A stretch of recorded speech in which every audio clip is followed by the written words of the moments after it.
Seandainya Allah Subhanahu wa Ta'ala menghukumkan kita setiap salah dan dosa kita, niscaya tidak ada makhluk yang mampu hidup di bumi.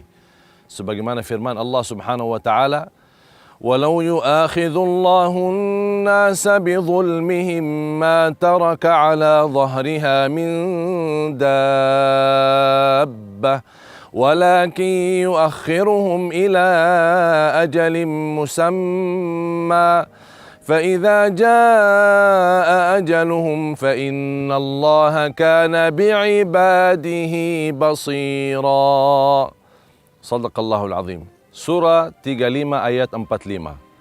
Jadi Allah Subhanahu wa Ta'ala tidak ingin menghukum kita atas setiap kesalahan dan dosa yang kita lakukan. Justru Allah Subhanahu wa Ta'ala menutupi dosa kita. Buktinya betapa banyak dosa kita yang kita lakukan sembunyi-sembunyi, diam-diam, tapi tidak ada yang tahu. Itu tanda Allah Subhanahu wa Ta'ala menutupi dosa kita. Dan itu tanda kasih sayangnya Allah kepada kita.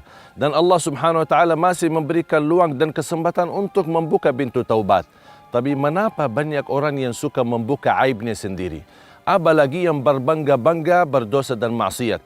Aku sudah berlaku kemarin begini, aku sudah bertemu sama orang ini, atau sudah berdosa sama teman seperti ini. Ini sudah yang tidak diampuni Allah Subhanahu wa Ta'ala, sebagaimana bersabda Rasulullah SAW, "La yuhibbullahul mujahirun." Allah tidak menyukai orang-orang yang suka terang-terangan berdosa, berbangga-bangga berdosa. Makanya jemaah sekalian, kalau Allah sudah menutupi dosa kita, tidak boleh kita bongkarkan dan tidak boleh kita buka aib. Apalagi aib terjadi itu di masa lalu.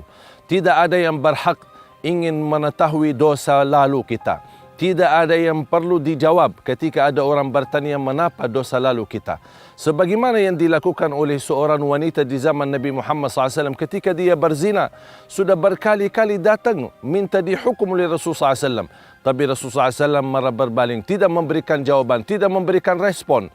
Sambil berkali-kali, sambil Rasulullah SAW menunda. Akhirnya kata Rasulullah SAW, "Sudah, kamu lahirkan aja dulu."